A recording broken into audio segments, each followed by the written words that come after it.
안녕하세요, 여러분. 오늘은 지금은 힐링타임이라는 제가 강의를 할 건데요. 이 강의는요, 제가 한 2년 전에 캐나다에서 했던 강의인데요. 지금 보니 아직까지도 유효한 그런 내용들이 굉장히 많더라고요. 그래서 제가 급히 이렇게 한국 버전으로 만들어서 여러분과 함께 쉐어를 하려고 합니다. 그리고 제 영상을 보시는 분 중에 한 분께서 혹시 제가 이 심볼과 한국말과 영어를 미리 보여주는 게 어떠냐고 그렇게 이메일을 보내주셔서 제가 오늘 이렇게 적어보았는데요.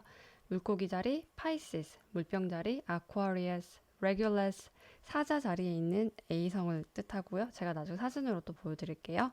그리고 Consciousness Evolution, 그리고 North Node, South Node 둘 다요. 이거는 달의 상승 교정 그리고 하강 교정을 뜻하는 건데요. 여러분들도 점성술을 공부를 하시면서 외국 자료를 접하게 되시면 다 영어로 나와 있기 때문에 영어 이름이 익숙지 않으시더라도 그래도 이렇게 심볼로라도 이렇게 외우고 있으시면은 나중에 더 편하실 거라고 생각이 듭니다. 그러면 바로 시작해 볼게요.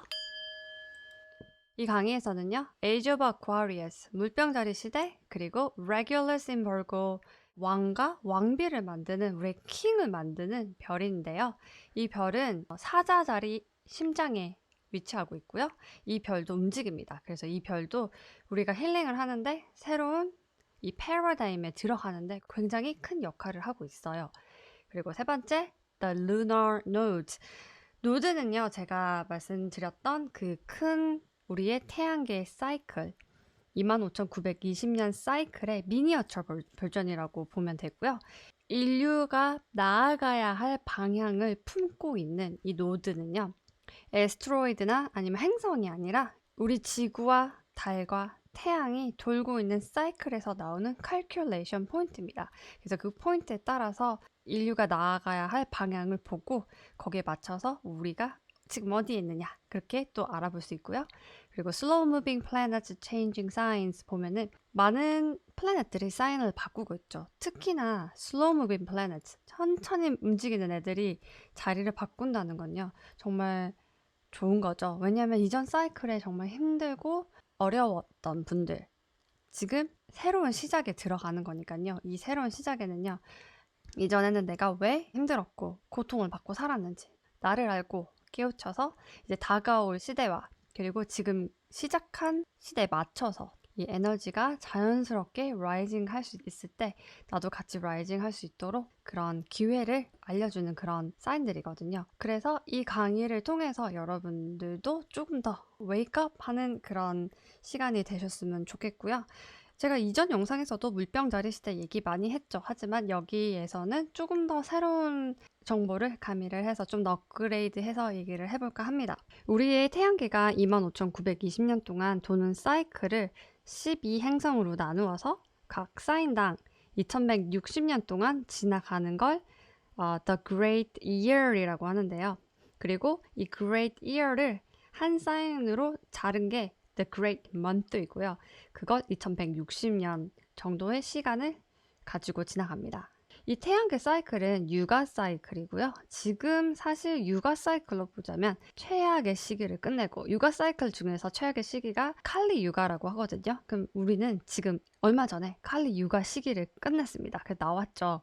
그리고 그 최악의 시기보다는 조금 더 나은 시간으로 가고 있는 게 바로 이 에이지 오브 아쿠아리였습니다. 그리고 과학적으로는요, 광자대라는 것이 있는데요. 이 광자대는 에스트로이드 벨트인데 리오와 아쿠아리어스 사이에서 돌고 있는 그런 벨트 같은 거거든요.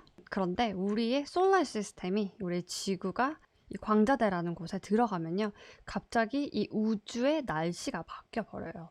여기는 굉장히 하이 프리퀀시, 굉장히 하이 에너지, 하이 바이브레이션이 있는 곳이기 때문에 갑자기 영적인 것에 끌리고 갑자기 스피리추얼리티, 그리고 갑자기 그런 우주와의 커넥션을 원하고 갑자기 사람들이 조금씩 깨어나기 시작합니다. 그래서 이전 최악의 시대인 칼리 육아인 에이지 오브 파이시스에 비하면요, 이 에이지 오브 아쿠아리어스, 이 광자대가 있는 곳이 정말 빛과 같은 존재이죠. 육아 사이클 전체로 봤을 때는 이 골든 에이지인 에이지 오브 버고에 가까워지면 질수록 인류들이 점점 더 깨어나기 시작하고요. 이 골든 에이지가 시작하면은 이때는 모든 인류가 다 신적인 존재로 다 어센션을 한다고 이 육아 사이클에서 이야기하고 있습니다.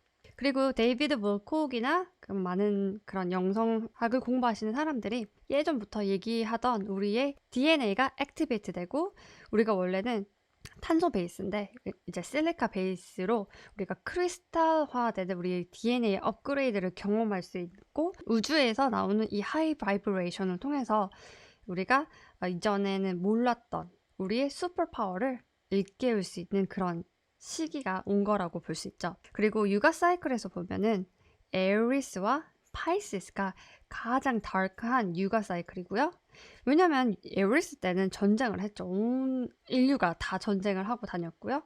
그리고 전쟁이 끝나자마자 들어간 에이지 오브 파이시스는요. 이때 가드 컴플렉스가 생겨서 신이 다 해줄 거야. 나는 노바디. 나는 정말 벌을 받아야 돼. 사람들이 다 이런 가드 컴플렉스 때문에 힘들었죠. 이때는 사회 자체가 다 피라미드 구조였고 스트럭처가 잘나야지만 잘 나가고 돈이 버는 시기였기 때문에 사람들이 굉장히 힘겨운 삶에서 나오기가 힘들었죠. 그리고 예전에는 뭐 개천에서 용난다라는 그런 속담이 있었지만 이제 이런 시대가 가면 갈수록 이제는 그런 일도 없다라고 사람들이 얘기를 하기도 하더라고요. 그리고 이 에이지 오브 파이시스는요. 두 마리 물고기의 성격상 물을 모은다는 건 지식과 정보를 한 곳에서 모으기 때문에 그 물이 있는 곳에 가야지만 정보를 알 수 있었고 이 에이지 오브 파이시스 때는요. 그래서 99.9%의 인류가 원하는 정보를 찾지 못하고 그렇게 살았죠. 그리고 버고가 가장 골든 에이지의 픽 타임인데요. 이게 버고가 다른 사인보다 낫다는 게 아니고 우리 태양계를 돌게 하는 바이너리 스타라는 게 있는데요. 예를 들어서 과학에서 바이너리 스타의 뜻은요. 이 우리의 태양계를 돌게 하는 무언가의 에너지가 있기 때문에 우리 태양계가 도는 거겠죠? 이 오랜 시간 동안. 아니면 어떻게 이렇게 에너지를 잃지 않고 똑같은 사이클을 가지면서 돌겠어요. 그렇기 때문에 과학자들이 사실 우리의 태양계를 이렇게 돌게 하는 이 바이너리 스타는 누구이지 하고 굉장히 오랜 시간 동안 연구를 해서 찾아보니 이게 바로 스타 시리우스였어요. 시리우스는요. 우리 밤 하늘에서 가장 빛나는 별이기 때문에 가장 잘 찾을 수 있죠. 가장 크고 밝게 빛나는 별. 시리우스는요. constellation Canis Major라는 constellation이 있고요. 이거는 바로 아주 귀엽게도 강아지 constellation입니다. 그냥 강아지도 아니고 그레이하운드네요. 그리고 이 시리우스는 이 강아지 스타의 심장 쪽에 속해 있습니다. 이 별이 바로 우리의 태양계를 이렇게 돌게 하는 별이에요. 우리의 바이너리 스타. 그리고 Ancient Teaching에서 보면요. 이 시리우스는 우리 태양의 엄마라고 표현을 많이 했더라고요. 그래서 어머니의 에너지, 모든 것을 다 가지고 있는 에너지. 시리우스 별을요. Prima Materia, 모든 걸 다 가지고 있는 그런 닉네임으로도 부르고 있더라고요. 그리고 테러에서는 이 시리우스 별이 The High Priestess에 위치하는 자리이고요. Spirituality 공부를 하시는 분들이면 한 번쯤은 들어보셨을 The Flower of Life의 저자이신 드룸발로 멜키세덱의 책에서 보면요. 이 Sirius A와 Sirius B에 관한 자세한 내용이 있는데 도곤 트라이브라는 사람들이 옛날부터 이 Sirius A와 Sirius B의 존재를 알고 있었고 여기에 관한 굉장히 많은 비밀을 간직하고 있다고 하더라고요. 그리고 이 Sirius는 우리의 태양계의 엄마이자 우리 태양계를 돌게 하는 원인이기 때문에 우리의 이 consciousness evolution과 굉장히 관계가 깊어요. 그리고 star map을 보면은 이 빨간 색깔 이 선이요. 우리의 지구가 도는 trajectory고요. 그리고 Sirius는 여기 있습니다. 그리고 이렇게 star map을 보시면은 정말 우리의 갤럭시는 이렇게 촘촘하게 웹으로 짜여져 있고요. 그리고 다 이렇게 연결이 되어 있습니다. 자, 여기서 보면 우리 솔라 시스템은 이제 2012년 이후로 이 Age of Aquarius에 들어갔고요. 그리고 육아 사이클로 보자면은 파이시스가 가장 최악의 칼리 육아 사이클이고요. 그리고 이 반대인 벌고 자리가 골든 에이지고요. 그 이유가 바로 이 바이너리 스타인 시리우스와 가장 가까운 벌고가 골든 에이지입니다. 벌고가 더 잘나서 파이시스가 정말 안 좋은 사인이라서 이게 칼리 육아의 최악의 사인이 아니고요. 그냥 이 바이너리 스타와 가까울 때, 그리고 멀 때의 그런 차이라고 보시면 됩니다. 우리의 솔라 시스템은 여기 있죠. 그래서 솔라 시스템이 이렇게 움직여서 이 벌고에 가면은 우리 솔라 시스템은 여기 있겠죠? 그러면 이 바이너리 스타인 이 시리어스도 이쪽으로 갔을 때 가장 서로가 가까울 때가 이 골든 에이지고요. 그리고 가장 먼 이 부분과 이 부분 서로가 가장 멀어졌을 때 가장 멀 때가 칼리 유가, 가장 가까울 때가 사티아 유가라고 생각하시면 되고요. 이 칼리 유가는 아이론 에이지라고도 부르고요. 그리고 이 사티아 유가는 골드 에이지라고도 부르죠. 우리의 솔라 시스템은요. 전 인류가 다 전쟁을 했던 이 시기를 지나서 최악의 이 칼리 유가를 지나서 정말 최악의 파이시스 에이지를 끝내고 그나마 조금 나온 여기가 브론즈 시대고요. 그리고 이제 캐프리콘에서 나가기 시작하면 이때부터 실버 에이지가 시작된다고 합니다. 그리고 제가 아까 말씀드린 그 광자대 기억나시나요? 그 광자대는 바로 이 아쿠아리우스와 에이리스 사이에 있는 이렇게 벨트처럼 생긴 이것은 도는데 2000년이 걸려요. 그래서 이렇게 길게 돌고 있는 거고 이 벨트는 엄청난 하이 바이브레이션을 가지고 있는 그런 벨트이기 때문에 우리 솔라 시스템이 여기 지금 들어가 있죠. 그리고 이 벨트 안에는요. 인류가 겪어보지 못한 색다른 에너지를 또 가지고 있기 때문에 이때 사람들이 점점 영적인 것에 관심이 생기고요. 그리고 이전에 에이지 오브 파이시스와 에이지 오브 에리스 때 가지고 있었던 나밖에 모르고 그리고 신이 다 해줄 거라고 믿어버리고 나를 찾지 않고 그런 에너지에서 벗어나오고 나는 누구인가? 난 어디 별에서 왔는가? 난 어떤 커넥션을 가지고 있는가? 그런 궁금증이 생기는 시기라고 하더라고요. 이게 솔라 시스템 트로젝토리고 이게 아쿠아리우스와 리오 사이에 있는 이 광자대고요. 이 광자대가 정말 중요한 이유는요. 우리가 칼리 유가 이 최악의 아이론 에이지에서 나와서 여기쯤부터 이제 실버 에이지 그리고 여기가 픽업 골드 에이지인데요. 이 최악과 점점 나아지는 이 게이트에 해당하는 자리가 바로 이 광자대 벨트이거든요. 우리가 에이지 오브 캐프리콘으로 가기 시작하면요. 한 인류의 한 25% 정도 되는 사람들이 이렇게 점점 깨어난다고 합니다. 정말 큰 비율이죠. 이렇게 많은 사람들이 거의 신의 경지까지 오른다는 건데요. 그리고 우리가 골든 에이지에 가면 이제 100%의 사람들이 모든 인류가 다 신처럼 되는 이 골든 에이지가 되는 거고요. 이 아이론 에이지 때는 100%의 사람들이 깨어나지 않았다라고 보시면 될 것 같아요. 잠들어 있다가 서서히 깨어나는 뭔가가 느낌이 나는데 라고 그 느낌을 받을 수 있는 관문이 바로 이 광자대이기 때문에 아쿠아리우스가 우리 인류에게 주는 액티베이션은 굉장히 크다고 봅니다. 다시 저희 노트로 돌아와서요. 이제 시리우스가 어떤 작용을 하는지 아시겠죠? 시간적으로 봤을 때 엄청난 시간이 흐르고 나서야 에이지 오브 벌고로 가겠지만 많은 사람들 생각으로는 우리가 이 에이지 오브 아쿠아리우스 때 퀀텀 점프를 해서 다 어센션을 할 수 있다고 믿고 있죠. 게임으로 치자면 보너스 카드나 비밀 병기가 숨어있는 곳으로 우리가 간 거죠. 이 퀀텀 점 3D 에서 5D로 간다는 건요. 정말 롱 스토리인데 아주 간략하게 설명을 하자면요. 지구가 업그레이드를 해서 가야 하는데 지난 시간 동안 계속 실패를 했습니다. 지구가 한 번 사이클을 마무리할 때마다 일정 인류가 업그레이드해서 어센디드 마스터가 되길 바라는데요.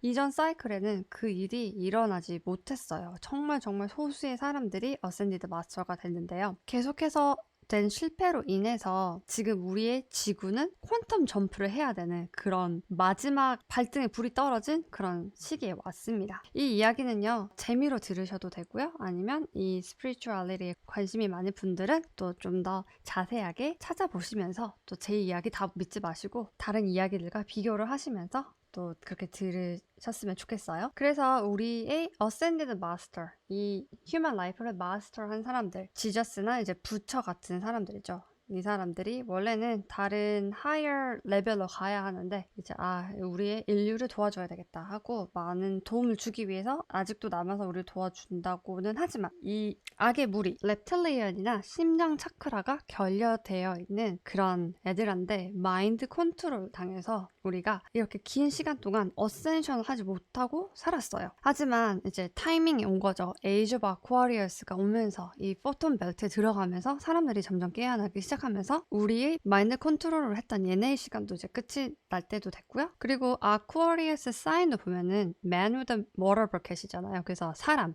man, human이 사인인 이 에이지 오브 아쿠아리어스에 깨어날 사람들은 깨어나고 아닌 사람들은 남아서 다시 그냥 이 3D Earth에 살고 Earth는 이제 둘로 쪼개져서 하나는 higher frequency로 올라가고 하나는 똑같은 frequency로 남는다는 그런 많은 channeled message가 있죠. 그런 이벤트가 이 Age of Aquarius의 우리의 생에 일어날 수도 있다는 그런 많은 예언들이 있죠. 무튼 이 이야기는 제가 10일 동안 해도 끝없이 나올 수 있는 이야기이기도 하고요. 그리고 또 그들은 누구이며 인간의 DNA를 함께 공유하는 우주 고차원 존재들은 또 누구이며 그들의 카르마와 그들의 아젠다는 무엇이며 인간의 윤회 사상과 그리고 외계인은 무엇이며 또 천사는 무엇이며 또 여기서 신성기하학은 어디로 가야 하는지 이거를 다 퍼즐처럼 맞추기 위해서는요 조금 긴 시간이 필요할 것 같고요. 제가 차차 하나씩 풀어갈게요. 그리고 이 이야기를 그냥 재밌게 들어주셨으면 좋겠어요.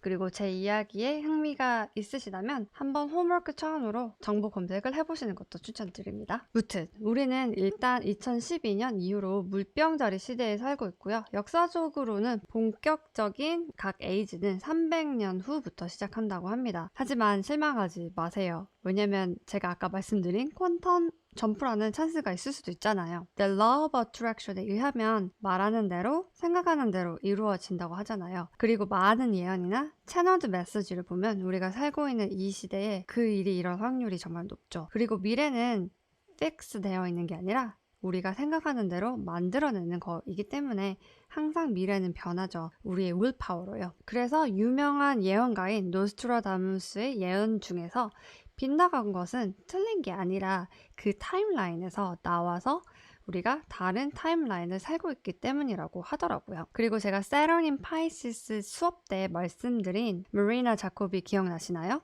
최근에 이 가야 TV에 나오셨더라고요. 간략하게 말씀드리자면 음모론에서 말하는 아젠다 2030 같은 아젠다도 존재하지만 그걸 바꿀 수 있는 힘을 가진 게 바로 우리 휴먼 사람들의 프리 윌이 있는 걸 꼭 잊지 마셨으면 좋겠어요. 그리고 에이지 오브 파이시스 때는요 이런 정보가 꽁꽁 싸매어져 있어서 99.9%의 인류가 모두가 살다가 지금 이렇게 폭포수처럼 터져나오는 정보들 때문에 당하기만 하던 우리 인류에겐 정말 좋은 시대일 수밖에 없죠. 그럼 파이시스와 아쿠아리어스를 비교해서 이야기 한번 해보도록 할게요. 파이시스는 두 물고기가 꼬리를 묶고 있는 형상이 심볼이고요. 그리고 워터 사인이기 때문에 굉장히 감정적이죠. 물고기 한 마리는 비너스고 다른 한 마리는 아들인 큐피도고 그리고 타이탄에서 벗어나기 위해서 무작정 서로를 믿고 의존해서 바다로 뛰어들었죠.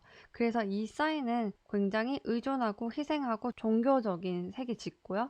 연민이 있고 동정이 있고 그리고 밑도 끝도 없는 믿음이 있죠. 제가 세라닌 파이시스 영상에서 설명드린 내용이고요. 혹시 그 영상 보지 않으셨다면 한번 보시는 걸로 추천드릴게요. 그리고 파이시스와 아쿠아리어스의 큰 차이 중에 하나는요. 파이시스는 페미닌, 음기가 강하고요. 아쿠아리어스는 양기가 강한 사인입니다. 음기가 강하기 때문에 둘이 뭉실하고 여성적인 그런 성향이 있고요. 파이시스는 우리 조디악 사인에서 12번째 하우스에 있죠. 그렇기 때문에 항상 숨는 걸 좋아합니다. 그리고 여기는 in between world, 이승과 저승의 사이에 있기 때문에 약간 몸이 없는 상태라고 생각하시면 돼요. 영만 있는 상태이기 때문에 내 모습을 보여주기 싫어하시는 분들이 많아요. 항상 숨어 있고 싶고 어두운데 있고 싶어 하시는 분들이 많고요. 그리고 희생정신이 큰 파이시스입니다. 그리고 에이지 오브 파이시스 때 종교의 탄생이 있었다고 제가 말씀드렸죠. 그럼 아쿠아리어스는 어떨까요? 아쿠아리어스는 이름이 아쿠아, 물병일 뿐이지 워터 사인이랑은 전혀 관계가 없고요. 보이시나요? 이렇게 움직이는 up and down 하는 이것은 바로 에어 사인의 특징입니다. 에어 사인은요, 생각, 지식, 그리고 테크놀로지 등을 뜻하고요. 아쿠아리어스와 가장 잘 맞는 한 가지 예가 있다면 크립토커런시가 있는데요. 크립토커런시 코인 같은 거 하시는 분들은 아마 아실 거예요. 하루에도 가격이 올라갔다 내려갔다 올라갔다 내려갔다 굉장히 폭차가 크죠. 꼭 그런 차트 같지 않나요? 이 코인 차트?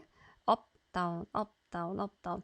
그렇기 때문에 아쿠아리어스의 상징인 크립토커런시도 생각해 보실 필요도 있고요. 그리고 이 사인은 뭐든지 빠릅니다. 업 앤 다운, 업 앤 다운. 그리고 이 웨이브는요. 물에서보다 이 에어에서 더 빨리 퍼지죠. 정보는. 그렇기 때문에 뭐든지 빠르고 이지하고 테크놀로지를 통해서 한순간에 많은 걸 이루어낼 수도 있고요. 파이시스는 뮤러블 사인인데 아쿠아리어스는 픽스드 사인입니다. 이거는요. 각 계절마다 세 가지 단계가 있는데요. 처음 계절을 시작하는 여름의 시작, 그리고 한여름, 그리고 늦여름이 있죠. 그리고 여름의 시작에는 날씨가 이제 좀 쨍해진다 이런 느낌이고 한여름엔 너무 덥죠. 그리고 이제 늦여름이 되면은 이제 살살 선선해지기 시작합니다. 그런 것처럼요. 이 사인에서 cardinal 사인이 여름을 시작하는 이 계절을 시작하는 자리이기 때문에 무엇이든 시작한다. cardinal이라고 하고요. 그리고 fixed는요. 계절 중간에 있는 한여름, 한가을, 한겨울처럼 계절에 가장 강한 에너지를 가지고 있는 사인이라서 fixed, 어디 가지 않습니다. 그리고 mutable 사인은 바로 늦여름, 늦겨울, 늦가을 이제 계절이 바뀔 듯 말 듯 하는 그 시기이기 때문에 굉장히 잘 바뀌고 adaptability 합니다. 이때는 어제는 좀 더웠는데 오늘은 또 추울 수도 있고 그래서 여기는 좀 많이 뭔가가 바뀔 수 있는 사인이고요. 그렇기 때문에 파이시스는 또 뮤라블이죠. 뮤라블이기 때문에 변화도 쉽고 하지만 아쿠아리어스는 fixed 에너지입니다. 이 딱 그 중간의 에너지 기억하셨으면 좋겠고요. 그리고 제가 다른 영상에서도 설명해 드렸다시피 아쿠아리어스는 굉장히 반항적인 성향이 있죠. 바로 이 룰러 중에 유라너스 때문이죠. 유라너스는 이제 세란의 아빠인데 굉장히 성격이 약간 좀 똘끼가 있고 반항적이라서 다 들고 없는 그런 성격이죠. 이 아쿠아리어스의 11th house, 11번째 하우스가 우리들의 long-term wishes, 우리의 커뮤니티를 말하는 그런 자리이기 때문에 굉장히 인도적이에요. 먼 미래의 소망을 생각을 하면요. 이 지구는 우리만 쓰는 게 아니다. 우리가 물려줘야 할 자산이다라고 생각하기 때문에 뭐든지 이제 아끼기 시작하고 뭐든지 이제 좀 자연 친화적으로 쓰기 시작합니다. 그 에너지가 바로 long-term wishes, 11th house에서 나오는 그런 성향이고요. 그리고 아쿠아리어스는 의존과 자립이 공존을 하는 굉장히 독특한 하우스거든요. 예를 들어서 아쿠아리어스 분들은요. 붙어 있을 땐 정말 무슨 베스트 프렌드처럼 24시간 일주일 내내 붙어 있습니다. 그러다가 시기가 지나면 한 2년, 3년 연락이 없는 그런 친구분들이 있어요. 이런 분들이 약간 아쿠아리어스 성향이 있어요. 그래서 나랑 맞는다고 생각하면 정말 의존을 하고요. 나랑 맞지 않는다 생각을 하시면 바로 자립을 합니다. 그래서 attached, detached라고 하거든요. 그리고 또 제가 말씀드리고 싶은 아쿠아리어스의 특징 중 하나가 voyeuristic인데요. 파이시스는 숨어 있습니다. 자기를 드러내기 싫고 숨어 있는데 아쿠아리어스는 voyeuristic 쳐다보는데 몰래 쳐다보는 걸 굉장히 좋아합니다. 아쿠아리어스는 테크놀로지를 좋아하죠. 테크놀로지로 무조건 모든 걸 다 업그레이드를 하고 싶어하는 사인이고 뭐든지 편리를 추구하는 사인인데 비디오 카메라 아니면 감시 카메라를 통하면은 테크놀로지로 몰래 쳐다볼 수 있는 거잖아요. 아쿠아리어스 성향이 짙으신 분들이 이런 걸 굉장히 좋아하는 성향이 있고요. 중국이 바로 birth chart가 1도의 아쿠아리어스죠. 나라 자체가 이런 걸 좋아합니다. 국민도 좀 그렇겠죠. 그래서 보면 중국들은 소셜 크레딧 시스템을 벌써 쓰고 있죠. 중국에 가면은 정말 많은 감시 카메라가 있고 이 카메라가 모든 사람들을 감시를 하고 있고 그 감시 카메라를 보고 있는 사람들도 존재를 하고 있고요. 그리고 여기는 이 크레딧 시스템을 통해서 만약에 세금을 안 내거나 뭐 법률을 어기면 다 포인트 시스템으로 가서 포인트를 깎거나 아니면 더해서 사람들이 너는 이제 더 이상 쇼핑을 할 수 없어. 너는 더 이상 직장을 구할 수 없어. 이런 식으로 다 룰을 정해서 약간 좀 안 보는 듯 하면서 다 뭐든지 지켜보고 있는 그런 성향이 있죠. 중국 자체도 그렇죠. 그래서 아쿠아리어스 에너지가 약간 이런 게 있습니다. 아쿠아리어스 정말 독특하지 않습니까? 그리고 이 의존과 자립이 공존하는 사인이기 때문에 개개인이 존중받지만 또 대를 위해서 서로 희생하는 그런 굉장히 이중적인 그런 이미지도 있고요. 그리고 아쿠아리우스가 좀 안 좋은 방향으로 흘러가면은 공산주의 국가적으로 에너지가 흘러갈 수도 있어요. 하지만 공산주의로 전 세계가 그렇게 가진 않을 거라고 생각하는 게 굉장히 아쿠아리우스는 반항적이죠. 내가 동의를 하면은 공산주의적으로 살아도 되는데 내가 동의하지 않는 순간 바로 반항을 해서 자립을 하는 에너지가 있기 때문에 정말 물병자리에 대한 깊은 이해가 조금 필요하다고 봅니다. 그리고 여기는 정보 평등의 시대이죠. 그리고 모든 게 평등합니다. 아니면 엎어버리죠. 그리고 아쿠아리우스에 관한 좀 더 자세한 내용은 제 블로그에 있어요, 여러분. 여기서 또 간단히 설명드리자면 이 집 주인은 두 명인데요. 공동 명의로 있죠. 유레너스와 세런, 아빠랑 아들 관계이고요. 플루토인 아쿠아리우스 영상에서도 제가 설명을 했지만 유레너스가 아빠이고 성격이 괴팍하고 자꾸 애들을 죽여서 아들 세런인 아빠를 처치를 하는데 이런 관계에 있는 두 부자가 이 집주인이거든요. 근데 우리가 여기서 또 2160년 동안 세제로서 살아야 하니까 이 사인을 잘 이해를 해야겠죠. 이건 완전히 세제로 사는데 집주인 1은 관리비 공짜니까 네가 하고 싶은 다 해라고 했는데 그 다음 달에 와서 집주인 2가 와서 무슨 소리냐, 관리비 내놔라, 아니면 법대로 하자, 고소하겠다, 그렇게 막 싸우자는 식으로 나오는 그런 시나리오라고 할까요? 어디 장단에 맞출지 모르면 고래 싸움에 새우등 터지는 꼴이 날 수도 있어요. 무튼 이것은요, 평등과 테크놀로지가 공존하며 새로운 패러다임이 존재하는 곳입니다. 여기에서는요, 내가 누구이든지 간에 다 평등하고 출생이나 태생,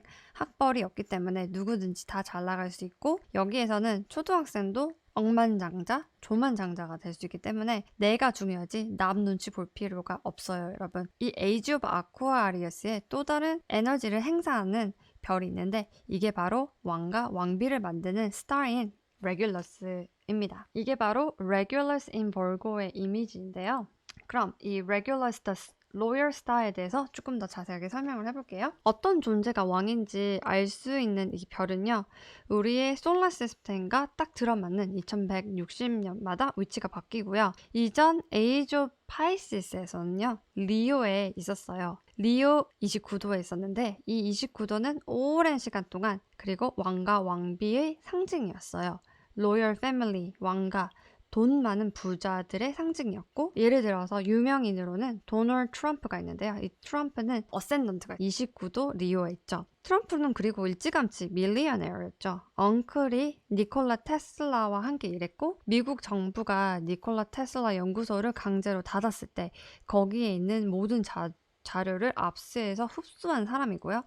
도널드 트럼프는 사실 수제로 타고난 엘리트 집안에서 머리가 좋고 고급 수업을 받고 자랐죠. 어려서부터 이 엉클에게 뉴클리어, 핵 에너지 등과 같은 이야기를 자주 들었다고 합니다. 그래서 도널드 트럼프가 에이지 오브 파이시스 시대와 Regulus in Leo를 대표하는 인물인데요. 특히 미국에서는요, 파이시스의 피라미드 스트럭처, 즉 이 파이시스가 모은 물, 엘리트만 접할 수 있는 0.0001%의 고급 정보들을 어렸을 때부터 접할 수 있었던 그런 거대한 부를 가진 가문의 아들이죠.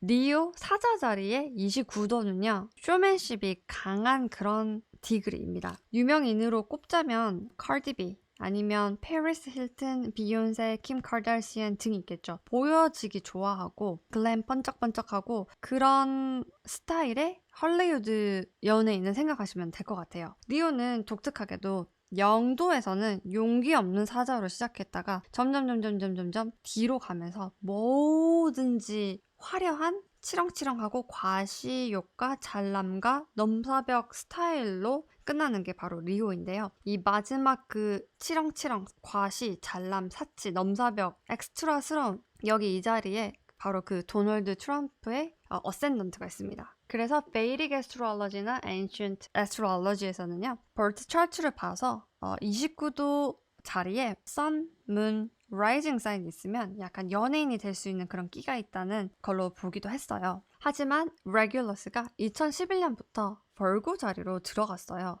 우리의 솔라 시스템과 우주는 정교한 웹이고, 예를 들어서 스위스 무브먼트 시계처럼 각자 다 따로 돌지만 다 같이 또 움직이기 때문에 이 레귤러스도 프리세션 오브 아쿼녹스의 사이클과 같이 1도 움직이는데 72년이라는 시간이 걸리거든요. 그리고 이 별의 위치는 리오의 심장 쪽에 있어요. 이집트의 스핑크스의 사자의 심장 쪽에 비밀이 방이 있다고 전해지죠. 그리고 이 스핑크스는 6천년 전에 지어진 것이 아니라 스핑크스가 자기 자신을 뜻하는 리오가 라이징하는 에이지 오브 리오일 때 지어진 것이라는 생각을 할 수 있는데요. 컴퓨터 프로그램을 통해 완벽히 맞아떨어지는 시기를 보자면 우리의 솔라 시스템이 완전히 한 바퀴 도는 거를 이 프리세션 오브 에쿼녹스로 하는데요. 이거를 2번을 돌리면 완벽하게 리오를 상징하는 스핑크스가 자기를 상징하는 리오가 라이징하는 거를 딱 보고 있을 수 있다고 합니다. 이것에 대해서 엄청난 연구를 하신 분들이 많은데요. 그 중에 한 분이 바로 그레이엄 행콕이죠. 그리고 육아 사이클에 나오는 각 에이지별로 인류의 삶을 그려놓은 걸 우리의 선조들은 또 어떻게 알았을까요? 그리고 인류는 이전에 물, 불, 바람 등으로 이미 멸망을 한 번씩 했었고 지금의 우리가 사는 시대는 4번째 시도이다 라는 신화가 있는데요. 이 프리세션으로 보면 이전 시기에 어떤 일이 있었는지 가늠할 수가 있죠. 그리고 무엇이든지 영도에 있을 때 에너지가 가장 강한데요. 이 왕과 왕비를 만드는 별이 여기에서 어떤 스타를 만들까요? 벌구는 우리의 everyday 그리고 정말 everyday people입니다. 나, 너, 옆집 아저씨, 옆집 아줌마, 옆집 할머니, 내가 가는 치과의 병원 의사, 간호사, 빵집 제빵사 등 우리 삶에 있는 내 주변에 있는 그냥 그런 일반 사람들입니다. 제가 아까 보여드렸던 이게 레귤러스의 이미지라고 보여드렸죠. 에이지 오브 아쿠아리어스에 들어가면서 피라미드 스트럭처가 무너지기 시작했고 유튜브의 폭발적인 성장으로 일반 사람들이 점점 유명세를 타기 시작했죠. 지금도 보면 넘사벽이었던 할리우드와 유럽 왕족 국가들의 파워가 점점 작아지는 것을 보실 수 있을 거예요. 아쿠아리어스와 유레너스의 상징인 크립토를 통해서 대대로 내려오는 유럽 왕족의 부를 넘어서는 사람들도 많이 생겼죠. 예전에는 선택받은 자만이 이 파이시스가 모아놓은 물을 먹을 수 있었는데요. 그리고 특히 이 29디그리 리오 성향이 있어야지만 킹이나 퀸이 될 수 있었거든요. 하지만 이 왕과 왕비를 만드는 별이 벌고로 넘어가면서요. 이 서비스의 상징인 벌고 에너지로 왕과 왕비 스타가 바뀌어버렸어요. 대표적인 예로는 예전 초창기 유튜버들의 하우투인데요. 어떤 화장을 하느냐, 어떻게 이거를 만드느냐, 어떻게 이렇게 하느냐 소소한 것들을 가르쳐주는 그런 컨텐츠로 연예인 못지않은 인기와 부를 누리는 사람들이 늘었죠. 이게 바로 Regulus in Virgo의 에너지예요. 처녀자리 에너지를 통해서 이 에너지로 왕과 왕비가 되는 겁니다. 보여지는 아름다움이 아닌 옆집 사람같이 구수하고 친근한 이미지의 사람이 유명인으로 떠오르고 있죠, 요즘. 그리고 벌고 처녀자리의 또 다른 상징인 도움, 봉사, 희생이 있는데요. 그리고 처녀자리인 벌고는 의사와 간호사의 자리이기도 해요. 그래서 이제 시간이 더 지나갈수록 전직 의사, 현 유튜버 그런 사람들이 더 대거 나올 것 같고요. 그리고 벌고는 뭔가를 알려주는 그런 사람이에요. 그렇기 때문에 뭔가를 알려주고 뭔가를 가르쳐주는 사람이 바로 스타킹입니다. 그리고 벌고는 우리의 6번째 하우스에 있는 사인인데요. 이 벌고는요, 우리의 매일매일 데일리를 관장하는 자리이고요. 우리의 건강을 관장하는 자리이기 때문에 의사나 간호사들을 대표적으로 생각할 수 있고요. 그리고 여긴 또 프리랜서의 자리이기도 해요. 그리고 여기는 서비스, 남에게 봉사하는 자리이기 때문에 뭔가를 알려주는 사람이 이 레귤러스의 도움으로 스타가 될 수 있는 거예요. 지금도 보면 일반인들이 인플루언서로 연예인 못지않은 인기를 누리고 있죠. 그래서 이 레귤러스를 통해서 누구나 또 다 잘 나갈 수 있습니다. 그래서 친근함이나 봉사, 나눔, 희생의 컨셉으로 부를 축적할 수 있고요. 내가 왕이 될 수도 있고요. 내가 연예인 못지않은 그런 인기를 누릴 수도 있고요. 아니면 에이지 오브 아쿠아리어스의 특징인 크립토커런시 같은 걸로 테크놀로지를 통해서 부를 축적할 수 있습니다. 그리고 지금도 보면은 한국에서도 리얼리티 쇼를 보면은 연예인들보다 일반인들이 나와서 만드는 쇼들이 더 재미있고 인기가 많다고 저도 들었습니다. 이전과는 정말 다른 이 에너지 여러분도 이제 보이실 거라고 믿습니다. 이 에너지는 점성학적으로 보자면 레귤러스가 리오에서 벌고로 넘어갔기 때문이고요. 그리고 여러분도 차트에서 혹시 이 0° 벌고가 있는지 확인해 보시고요. 플래닛이 있다면 어디 하우스에 있는지 보시고 이 에너지를 통해서 한번 킹과 퀸이 돼보세요. 왕이 될 수 있습니다, 여러분. 저는 안타깝게도 이 자리에 아무것도 없지만 누구든지 Zero Degree Virgo 처녀 자리에 친근함, 봉사, 나눔 정신으로 유명해질 수 있기 때문에 저도 언젠간 이런 점성학 강의로 그 자리에 오를 수 있지 않을까 생각해 봅니다. 그리고 저는 정말 작은 존재이기 때문에 그런 날이 온다면 다 여러분 덕분이라고 생각합니다. 자, 그리고 The Lunar Nodes. The Nodes는요, 제가 또 설명 많이 드렸죠. 인류의 방향을 알려주는 우리의 Large Cycle의 미니어처 버전이고요. 그리고 Astrology 차트 중에서 유일하게 반대로 이동하는 수학적인 포인트고요. 그리고 18개월마다 사인을 바꾸고 19년마다 원자리로 돌아옵니다. 용머리 용거리라고 부르는데요. 용머리가 라후이고요. 용머리는요, 무조건 먹습니다. 우리가 어렸을 때 하던 게임 생각나시나요? 팩맨이라고 막 무조건 막 먹으면서 가는 그런 게임이 있는데 그런 거라고 생각하시면 되고요. 용머리가 먹는 것은요, 무조건 커지고 키워집니다. 그래서 용머리가 위치해 있는 자리를 보고 이것이 전 세계적인 유행이 되겠구나, 아니면 전 세계적인 그런 포커스가 되겠구나 라고 생각하시면 되고요. 이 용머리의 단점은 먹기만 하는 사인이고 키우기만 하는 사인이기 때문에 독까지 먹을 수 있습니다. 그리고 이 용머리 라후는 토레스, 황소 자리가 내추럴 룰러라고 보거든요. 그리고 용꼬리는 반대쪽이죠. 용꼬리는 우리가 먹는 과 반대 방향, 우리가 화장실에 가서 이제 똥을 싸는 것, 그런 기능이라고 보시면 돼요. 무조건 뱉어내고 개워내고 그리고 싸는 것이라고 생각할 수 있습니다. 그래서 용꼬리가 가는 부분을 보고요, 이곳에 있는 에너지가 점점 약해진다, 세력이 약해지고 여기에는 더 이상의 포커스가 없다라고 생각하시면 됩니다. 장점이자 단점이라고 보면요, 예전에 만약에 용머리일 때, 라후가 지나가는 자리일 때 독인 줄 모르고 먹었다면 사우스 노드가 지나갈 때는요, 용꼬리가 해독을 할 수 있습니다. 무조건 뱉어내고 개워내고 하는 거니까요. 그리고 무조건 개워내고 뱉어내다 보니까 비밀이 밝혀지고 숨겨놓은 것이 드러납니다. 용머리 용꼬리는요, 머리가 무조건 먹고 꼬리로 화장실 가서 싸내는 거라고 생각하시면 되는데요. 그리고 릴리싱 아웃 하는 거죠. 그리고 이 용꼬리는 스콜피오 자리가 내추럴 룰러라고 생각하시면 되고요. 지금 딱 현재 이 위치에 있습니다.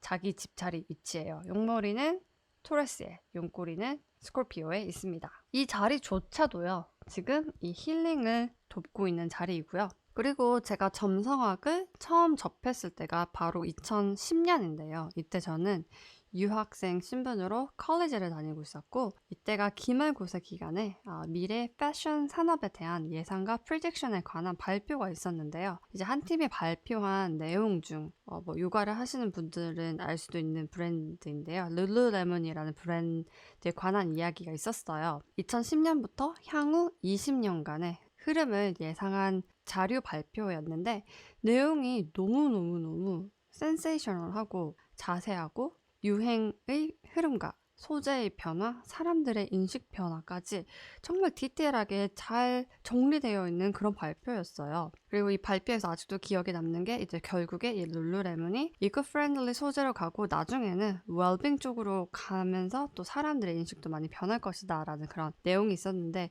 지금 13년이 지난 지금에도 이 발표 내용대로 가는 중인데요. 그리고 이땐 지금처럼 자료를 찾는 게 그렇게 쉽지가 않았었어요. 그때는 구글밖에 없었고 구글 자체에서도 많은 정보를 그렇게 찾을 수 있었던 것 같지는 않습니다. 그래서 제가 미친 건데 발표 내용이 너무너무 멋있었다고 어디서 이런 내용을 찾았냐고 물어보니 친구가 엄마가 에스트롤러저인데 에스트롤러지에 비교를 해서 여기 있는 노스 노드라는 것을 보고 알려준 내용을 토대로 자료 조사를 했다고 이렇게 얘기를 해주더라고요. 근데 그때 당시에는요, 제가 에스트롤러지가 무슨 말인지 몰라서 집에 와서 찾아보고 알았어요. 그땐 서양의 명리학인가 보다라고 그냥 생각했고 별 생각 없었는데, 그 다음 해인 2011년부터 본격적으로 운명적으로, 또 노드가 사실 운명을 가지고 있다고 하거든요. 운명적으로 공부하게 되었고요. 그리고 사실 전 손금부터 시작했습니다. 손금에도 사실 다 에스트롤러지 사인이 다 있거든요. 이 라후와 케투는요, 노스 노드, 사우스 노드는요, 자기 룰링 하우스에 있습니다. 노스 노드는 토레스에 있고요. 사우스 노드는 지금 스콜피오에 있죠. 이 컨피규레이션 자체만으로도요, 굉장히 힐링에 부스팅을 하고 있는 중인데요. 특히 스콜피오의 힐링과 용서를 돕고 있는 중입니다. 스콜피오는요, 복수와 트라우마, 그리고 악과 한이 맺힌, 그리고 비밀스럽고 어두운 면을 가지고 있는 사인인데요. 이 에이트하우스 자체가요, 우리가 트라우마를 보관하고 있는 그런 사인이기도 해요. 이거 스콜피오를 보시면 이 꼬리 보이시죠? 스콜피오는 이렇게 어떤 일이 있으면 이 트라우마를 이렇게 스왈로 먹어버려서 이걸 소화를 합니다. 그래서 점점점 다음 단계로 넣죠. 그리고 이 꼬리에서 이 꼬리로, 일로, 여기로 이렇게 가는데요. 그래서 밑으로 내려가면 내려갈수록 더 독한 복수와 더 독한 트라우마, 악받침, 한이 맺힌 비밀 어두운 면을요, 여기 끝에 이 독침에다가 저장해 놓습니다. 그래서 스콜피오는 독을 가지고 있죠. 그래서 이 독이 이렇게 쌓여 있는데 사우스 노드, 라후가 가면요, 이 독을 자연스럽게 빼내줍니다. 그렇기 때문에 스콜피오에게는요, 이렇게 19년마다 한 번씩 자연스럽게 이 복수의 칼을 갈고 있었던 이 마음을요, 자연스럽게 배설할 수 있는 시간입니다. 왜냐면 스콜피오에게 가장 어려운 것은요, 용서이거든요. 하지만 이 사우스 노드가, 라후가 가서 용서를 할 수 있게끔 이렇게 쌓아둔 독을 다 뱉어내게 도와주고 있죠. 그리고 스콜피오는요, 3번의 트랜스포머를 하는데요. 처음에 전갈로 태어나서 이 지하 아니면 땅바닥, 이 바닥에 붙어 살며 독을 모으고 복수와 트라우마, 악, 한이 맺힌 일들을 다 꼬리에 이렇게 저장해 놓죠. 하지만 스콜피오가 첫 번째 업그레이드를 하면은 독수리로 갑니다. 독수리로 가면 이제 지하나 땅바닥에서 보던 시야가 더 커져서 이제 높은 시야를 보게 되겠죠. 우리가 비행기를 타고 높은 곳에 올라가면은 높은 곳에서 내려다보니 아, 여기가 이렇게 길이고, 아, 여기에 이 나무가 있었고, 여기는 이렇게 생겼구나 하는 큰 뷰를 볼 수 있죠. 그리고 테러 카드에서는 이 카드가 있는데 지금 보이시나요? 이 독수리가 높이 날면서 지금 내가 복수를 위해서 이렇게 이를 갈고 있었던 나의 모습, 나는 여기에 있었구나. 지금 높게 올라가서 보니 이것도 별거 아니었네. 더 큰 세상을 보니 할 게 너무 많구나 라고 볼 수 있는 두 번째 스테이지가 독수리고요. 세 번째는 불사조입니다. 불사조는 신화에도 많이 나오죠. 불에 타서 스스로 죽어. 자기 재 속에서 다시 새롭게 태어나는. 그래서 스콜피오이신 분들은 이 불사조의 트랜스포메이션을 겪으시면 정말 새로운 모습으로 새롭게 태어나실 수 있는 그런 신비한 경험을 하실 수 있습니다. 스콜피오는 정말 딥한 사인이에요. 그리고 스콜피오도 복수와 악받침에 맺혀서 비밀스럽고 어둡게 사는 이유가, 별자리 그림을 보시면 여기 있는 게 스콜피오죠. 스콜피오는 이 뱀자리 주인에게 밟히고 있고 사인에게 또 뿔로 찍히고 있고요. 그리고 이 천칭 자리에 이 두 집게가 올라가 있네요. 어디 여기저기 치고 있는 그런 모습이죠. 어떻게 움직일 수도 없고. 그래서 스콜피오 분들의 성격을 보면은 이렇게 조금 프러스트레이티드한 모습을 또 볼 수도 있어요. 그래서 여기서 보시면 이 스콜피오의 약간 악받침을 느끼실 수 있으실 거예요. 그리고 또 스콜피오의 특징 중에서는요, 살아남고야 말겠다라는 그런 의지가 가장 강한 사인이거든요. 그렇기 때문에 여기서 보시면 그 의지가 보이시나요? 밟히고 찍히고 묶여 있는데 할 수 있는 건 도끼를 품는 것밖에 할 수 없는 거죠. 그래서 이 스콜피오의 내추럴 성향이기도 해요. 하지만 이렇게 도끼를 품고 계속 살 수는 없죠. 그렇기 때문에 우리의 카르마를 상징하는 우리 인류의 방향을 제시하는 노스 노드, 사우스 노드가 지나갈 때, 특히 사우스 노드가 스콜피오로 지나갈 때 이렇게 스콜피오의 힐링을 돕습니다. 그리고 스콜피오가 바로 우리의 트라우마나 이런 악받침을 담아놓는 장소이고요. 그리고 나는 스콜피오가 없는데, 나는 스콜피오 아닌데 라고 하시는 분들도 그렇게 생각하시지 말고요. 차트에서 8번째 하우스를 보시고요. 이 8번째 하우스는 라이징 사인에 따라 틀리겠죠? 예를 들어서 내가 리오 라이징이면 여기가 나의 첫 번째 하우스고, 스콜피오는 4번째 자리가 되겠죠. 리브라 라이징이신 분들은 리브라가 라이징이면 스콜피오가 2번째 하우스가 되는 겁니다. 이런 식으로 나의 스콜피오는 어디 하우스에 위치해 있는가 한번 찾아보시기 바랄게요. 그리고 8하우스는 스콜피오의 내추럴 하우스 자리이고요. 리브라를 예를 들어서 보여드릴게요. 이렇게 나의 라이징 사인을 찾으셔서 나의 스콜피오는 어디 하우스에 있는지 보시고, 그리고 또 8 하우스는 어디 있는지 보셔서 아, 내가 트라우마를 담아두는 곳이 여기 있구나라고 그렇게 이해를 하시면 됩니다. 그리고요, 또 트라우마를 상징을 하는 에스트로이드 중에 하나가 카이론이라는 게 있는데, 이 플레이스먼트도 함께 같이 보시는 것도 나의 트라우마나 나의 악받침, 나의 슬픔을 이해하는데 조금 도움이 되실 거라고 생각합니다. 이곳에 지금 사우스 노드가 갑니다. 가서 독을 뽑아내죠. 이 아까 한 트라우마, 미움, 질투, 분노를 다 뽑아냅니다. 그것도 아주 자연스럽게요. 지금 이 사우스 노드가 있을 때 이런 에너지들을요, 뽑아내신다면 정말 자연스럽게 용서가 가능하거든요. 그리고 스콜피오는 용서가 가장 어려운 사인이에요. 스스로 용서를 한다면 스콜피오에서 이글, 그리고 이글에서 피닉스로 넘어갈 수 있지만 이런 트랜스포메이션은요, 정말 쉽게 오는 에너지가 아닙니다. 정말 깊은 마음 공부를 통해서 오는 거지만 이 스테이지로 가기 위해서는요, 용서가 가장 필요한 부분이기도 하고요. 그래서 용서가 쉽게 이루어지게 하는 이 South Node in Scorpio, 지금 트랜짓을 놓치시면 다시 사우스 노드가 스콜피오로 올 때까지는요, 19년 정도 걸립니다. 그래서 이왕 우리는 물병자리의 시대에 살고 있고요. 그리고 레귤러스도 벌고에 있으니 누구나 다 스타가 될 수 있고요. 그러니 내가 가진 아까 한 트라우마, 미움, 질투, 분노 그냥 다 빨리 버리고 새로운 삶을 사는 게 더 쉬울 수도 있어요. 19년 기다릴 바에야. 그리고 이 19년 동안 여러분이 마음만 먹으면 언제든지 용서를 하고 트랜스포메이션을 할 수 있지만 이렇게 자연스럽게 이루어질 수가 없습니다. 그러니 이 기회 꼭 놓치지 마시고 잘 이용하시길 바라고요. 이 용서의 첫걸음은요, 나를 아는 거죠. 정말 최악의 경험을 하신 분들이 많습니다. 정말 용서를 한다는 것 자체가 너무 버겁고 힘드신 분들이 있는데요. 그런 분들에게 해드리고 싶은 말씀은요, 그런 일을 경험하게 한 나 자신에게 사과하는 것, 그런 일을 겪게 해서 미안해 나 자신아, 이런 것을 통해서 나를 사랑하고 좀 더 아끼는 그런 일을 한다면 나를 아는 것에도 더 도움이 되고 결국 이게 self-love로 가게 되면서 용서와 새로운 시작을 할 수 있습니다. 그리고 예전에 제가 한참 힐링을 하고 있을 때 나에게 미안하다 사과하기 라는 그런 글을 본 적이 있었거든요. 우리가 생각하는 트라우마나 정말 끔찍한 경험들도 트라우마로 남아있지만 우리가 알게 모르게 경험하는 것들이 또 몸에 트라우마로 남는 경우가 있다고 하더라고요.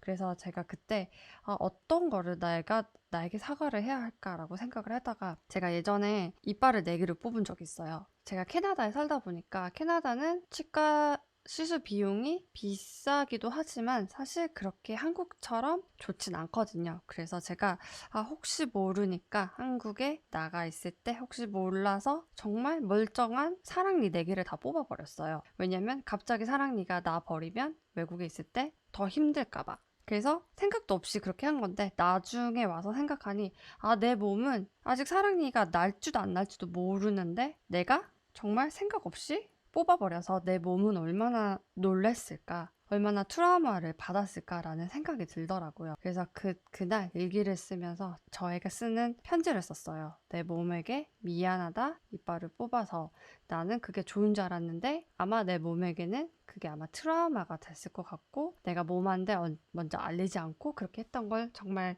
깊이 사과하고 미안하고 나는 나를 사랑하고 앞으로 더 아끼겠다고 그런 일기를 썼었는데요. 신기하게도 그때 이후부터 제가 좀 더 셀프-러브에 대한 개념이 잡히기 시작했던 것 같아요. 제가 힐링을 했을 때가 2010년쯤이었는데 이때 나이가 어렸고 많은 이런 영적인 것에 대한 의미를 잘 이해를 하지 못했거든요. 누가 말해줘도 책으로 읽어도. 하지만 이렇게 나에게 사과를 하고 나를 사랑하는 법을 배우기 시작하면서 셀프-러브의 진정한 의미를 알 수 있게 됐어요. 그리고 내가 나를 사랑하면은 남들도 그만큼 사랑하고 존중해 줄 수 있게 되더라고요. 이런 사우스 노드의 용꼬리 2023년 7월까지 있습니다. 그래서 어디에서부터 힐링을 해야 할지 막막하신 분들은 나에게 사과하기? 제가 말씀드린 것처럼 그런 것도 나에게 쓰는 편지, 내가 너에게, 나 자신에게 이런 일을 겪게 해서 미안해 라고 한번 해보시는 건 어떨까요? 그리고 노드는요, 반대로 가기 때문에 30도에서 시작을 해서 0도로 끝나는 반대 트랜짓으로 가죠. 그리고 이 스콜피오 트랜짓은 사실 2022년에 시작을 했고요. 이제 거의 막바지에 다가가죠. 그래서 원래 디카별로도 의미가 있는데 지금은 이제 노드가 퍼스트 디칸, 가장 에너지가 강한 곳으로 가고 있어요. 그리고 이곳이 바로 그 스콜피오 에너지가 가장 강한 곳이기 때문에 올해부터 줄라이, 7월까지는 정말 힐링에 힘을 쓰시면 정말 매직과도 같이, 정말 마법과도 같이 쉽게 힐링과 용서가 가능할 거라고 믿습니다. 그리고 유명인이 되고 싶은데 얼굴이 알려지는 게 무섭다. 나는 안 될 것 같아? 나 같은 존재가? 나는 아는 게 없고 백도 없고 배운 것도 없는데 이쁘지도 않고 잘났지도 않고 어리지도 않는데 과연 될까? 라고 생각하시는 분들, 네, 됩니다. 에이지 오브 아쿠아리어스의 룰러로 있는 유라너스 그리고 레귤러스 인 벌고를 통해서 다 가능합니다. 대신 사우스 노드가 스콜피오를 지나갈 때 아니면 다른 힐링을 통해서 나의 슬픔, 트라우마를 다 내어보내고 진짜 나만 찾으면 가능해요. 이전 트랜짓이었던 에이지 오브 파이시스의 이 피라미드 스트럭처처럼 페리스 힐튼이나 도널드 트럼프처럼 그렇게 잘난 집에 살고 돈이 많아야지만 잘 나가던 그 세대랑 비교하면은 정말 쉽죠. 힐링을 통해 모든 트라우마와 슬픔과 용서를 통한 내어보냄을 하고 진짜 나만 찾는다면 가능하니까요. 올해 2023년 7월에 이 트랜짓이 끝나고요. 이 시간이 지나가면 다른 많은 방법을 통해 힐링이 가능하기 때문에 또 너무 급하게 생각 안 하셔도 되고요. 그냥 이 시기가 물 들어올 때 노 젓는 시기라고 생각하시면 되고요. 바람 따라 물 따라 자연스럽게 이루어지는 시기라 그래서 좋은 겁니다. 이미 마음 공부를 많이 하신 분들은 이 시기에 남을 돕는 일을 하시거나 이미 준비가 되셔서 나 있는 그대로를 보여주는 일을 각자의 위치에서 하고 계실 거라 생각합니다. 에이지 오브 아쿠아리어스에는요, 신이나 우주가 나의 삶이나 카르마를 결정하는 것이 아니라 내가 신이고 인생이라는 게임을 시작할 때 내가 스스로 정한 룰과 캐릭터로 나의 프리윌로 플레이하는 거기 때문에 슬픔 속에서 원망하며 사는 것도 내가 결정하는 것이고 이걸 끝내고 행복함을 만들어서 사는 것도 나의 결정이라는 거예요. 그렇기 때문에 물고기 자리 파이시스 스타일은 신이 와서 내가 너를 고친다. 나만이 어리석은 자들을 구할 수 있다. 이런 식의 힐링이라는 걸 추구하는 분들은 꼭 피하시길 바래요. 왜냐면 2023년은 수비학적으로 2 plus 0 plus 2 plus 3 equals 7 number 7이라는 year인데요. number 7은 넵튠이라는 에너지가 있어요. 넵튠은 그리고 테러 카드에서 행드맨이죠. 그리고 약간 일루전이고 그리고 제 영상 보셨으면은 아실 거예요. 이게 약간 반대로 세상을 보거나 허망된 상상을 하거나 그리고 미국의 차트로 제가 설명을 해드린 것처럼 뭐 광고나 뷰티 뭔가 껍데기를 하나 씌워서 콩깍지가 쓰인 듯한 그런 느낌을 내기 때문에 카지노 같은 데서 이런 숫자를 많이 쓰죠. 777 럭키 넘버. 그래서 카지노 가면 이길 것 같고 일획 천금을 딸 수 있는 희망을 파는 게 이 카지노와 로또의 마케팅이기도 하죠. 이렇게 드리밍하는 에너지가 있고 파이시스의 룰러이기도 한 넵튠. 그래서 넘버 7 year일 때는요. 어컬트가 뜨는데요. 제가 하는 애스트롤러지도 어컬트의 일종이긴 하죠. 그래서 이렇게 넘버 7 year에는요. 사주, 점성학, 타로 등의 공부가 유행을 합니다. 하지만 나 한 데서만 배워야 해. 내 말이 맞아? 다른 데서 하는 말은 다 틀렸어. 라고 하시는 분들은 그냥 믿고 걸으세요. 이런 사주, 점성학, 타로 아니면 새로운 공부는요. 약간 제미나이 쌍둥이 자리 스타일로 하셔야 해요. 쌍둥이 자리는 새로운 정보 수집을 뜻하죠. 제 영상 중에 마르스와 제미나이에 관한 영상이 있는데요. 혹시 보시지 않으셨다면 꼭 한번 보시길 추천합니다. 제가 제미나이는 결정을 내리는 사인이 아니라고 그 강의에서 얘기를 했거든요. 왜 결정을 하면 안 되는지, 왜 마르스가 특히 제미나이에 있을 때는 왜 사기 같은 것들이 판을 치는지 제가 자세하게 설명해 놓았어요. 그리고 제미나이는요. 게이지 머신, 뭐든지 이제 스케일로 0부터 100까지 스케일을 알아내는 그런 사인이기 때문에 모든 스펙트럼을 배우고 그리고 나서 후에 내가 스스로 정해야 하는 사인이거든요. 그렇기 때문에 사주, 점성학, 타로, 어컬트 같은 그런 것들을요. 누가 주입식으로 나 한 데서만 배우고 남은 틀렸다고 하는 거는 종교와 다름없는 거잖아요. 그렇기 때문에 이 점 꼭 주의하시길 바라고요. 제가 2010년 처음 에스트로로지를 접하고 손금, 사주, 물상, 에스트로로지, 관상, 카발라, 테로, Hermetic Teaching, Astronomy, Mystery School Teaching, Sacred Geometry, Human Design, 그리고 Human History, Symbolism 등 굉장히 여러 가지를 저는 공부를 했거든요. 그리고 이 공부를 하면서 얼마나 많은 스승님들과 멘토들을 만났는데 제가 만약 여기서 처음부터 독재자 스타일이나 나만 믿어, 내 말이 맞아, 딴 거 공부하지 마 라는 그런 분을 만났으면 저도 지금의 제가 아니었을 거라는 생각이 들어요. 프리덤 속에서 내가 공부하고 싶은 거를 다 공부하고 거기서 내가 스스로 퍼즐을 맞추고 결정을 할 수 있어야 하는 이 프리윌이 있어야 되기 때문에 그 프리윌을 콩깍지 쓰이게 만들 수 있는 넘버 7이어 넵튠이 또 파이시스의 룰러잖아요. 에이지 오브 파이시스 2160년을 살고 우리 인류가 겨우 나왔는데 그죠?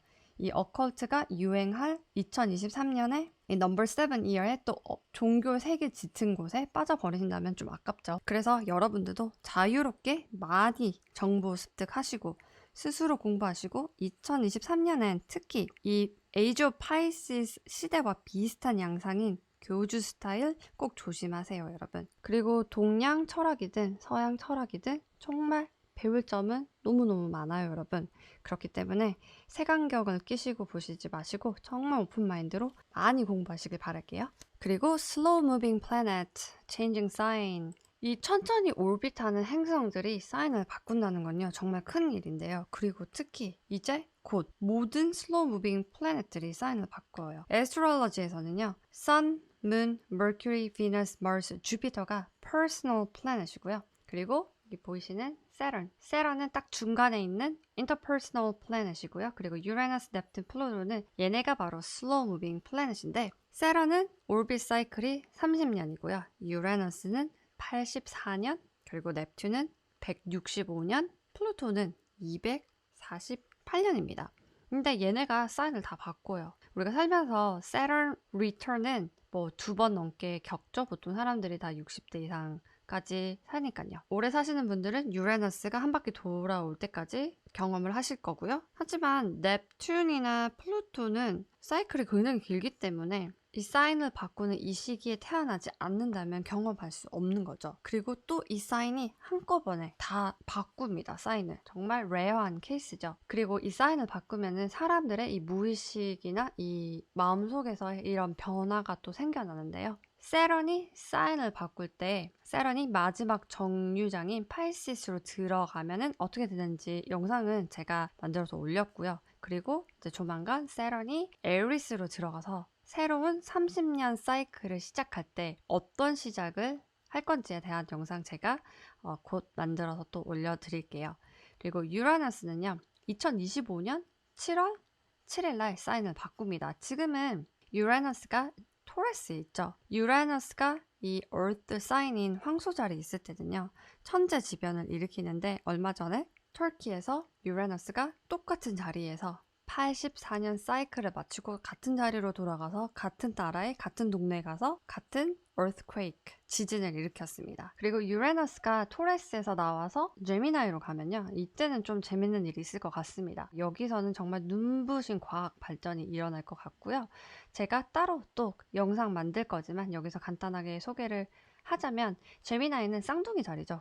그런데 이 에어 사인인 번개 같은 이 사인이 들어가서 번개가 번쩍하고 하면은 나라가 분단이 되는 경우가 있어요. 근데 이 분단이라는 말은 이 쌍둥이가 어렸을 때 몰랐는데 조금 크니 각자의 침대가 필요하고 각자의 방이 필요하다. 각자의 공간을 확보를 했다라고 그냥 이런 식으로 생각을 하시면 되고요. 유라너스가 사인을 체인지할 때는요. 정말 지금 일어나고 있는 그런 일보다 더 큰 업사이드 다운 전 세계가 좀 난리가 나는 그런 경향이 있는데요. 이전 사이클에서는 미국이라는 나라가 탄생을 했다고 합니다. 그리고 이번 사이클에서는요. 아마 우주인과의 컨택, 에일리언과의 소통이 아마도 되지 않을까? 그런 기대도 한번 해봅니다. 왜냐면 에이지 오브 제미나이 때 처음 랭귀지가 생기고 옆 동네에 놀러 가고 그러면서 마켓을 만들고 장터를 만들었다고 제가 사이커스 인 애스트롤로지 강의에서 말씀드렸거든요. 그런 걸로 유추해 보았을 때 이 이노베이션 사인인 테크놀로지가 제미나이로 오면 언어도 업그레이드 될 것이고 옆 동네가 우리 옆 나라가 아니고 옆 행성일 수도 있어요. 그렇기 때문에 이 alien contact may be possible 이라고 이렇게 제가 적어 놓았어요. 그리고 넵튠이 사인을 바꿉니다. 넵튠이 에리스로 들어간다는 건요. 오 마이 갓. 정말 큰일이죠. 왜냐면 모든 행성들이 에리스에 들어가는 순간 새로운 사이클을 시작한다는 거거든요. 넵튠은 165년의 사이클이 있기 때문에 이때 165년의 새로운 사이클을 시작한다는 거예요. 이게 2025년 3월 30일입니다. 그래서 이때 새로운 나에 대한 모습이 정립이 되어 있어야지 이 넵튠에 휩쓸리지 않고 갈 수 있습니다.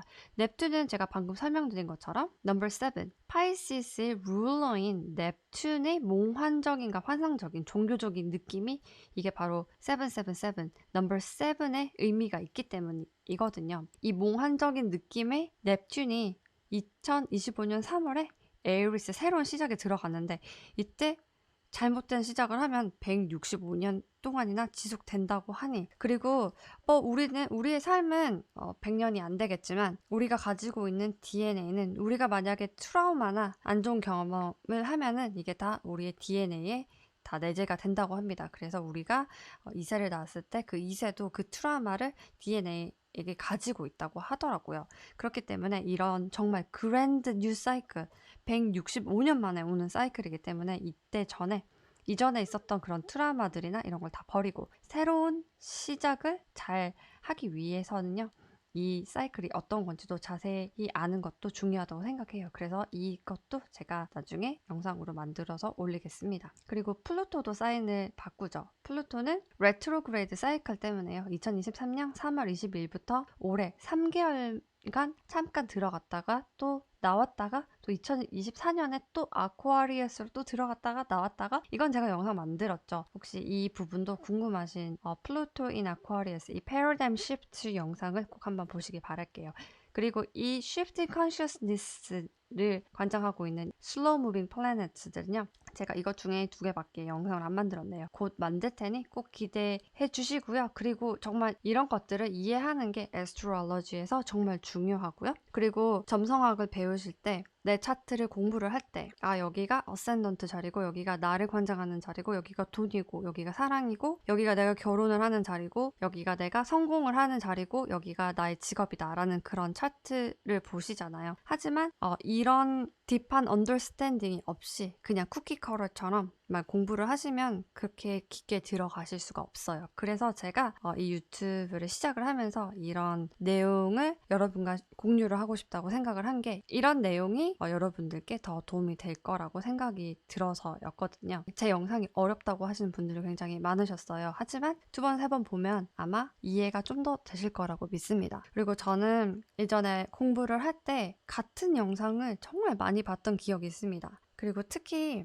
유명한 책이죠. The Flower of Life. 저는 그 책을 한 10번 읽었고 그리고 줄발로 멜키세덱이 강의를 한 full 시리즈가 있거든요. 그 영상도 제 기억에는 한 6번은 본 것 같습니다. 이해가 될 때까지요. 그래서 진도를 빨리 빼시는 것보다 이렇게 좀 천천히 반복을 통해서 공부를 하시는 걸 추천해 드립니다. 그리고 이 점성학 공부가 사실은 다 나를 알기 위해서 하는 공부잖아요. 그리고 또 우리가 이런 새로운 시대에 살고 있으니 그리고 이거를 통해 또 나를 알고 나를 사랑할 수 있으니 희망을 잃지 않으셨으면 좋겠습니다. 그리고 이 영상을 보고 계시는 여러분들은 새로운 패러다임에 준비가 되신 분들일 거예요. 그리고 제 영상이 또 어떻게든 여러분에게 또 도움이 되었으면 좋겠고요. 힐링 가득한 하루 보내시길 바랄게요. 그럼 저는 또 다음번 영상으로 돌아올게요.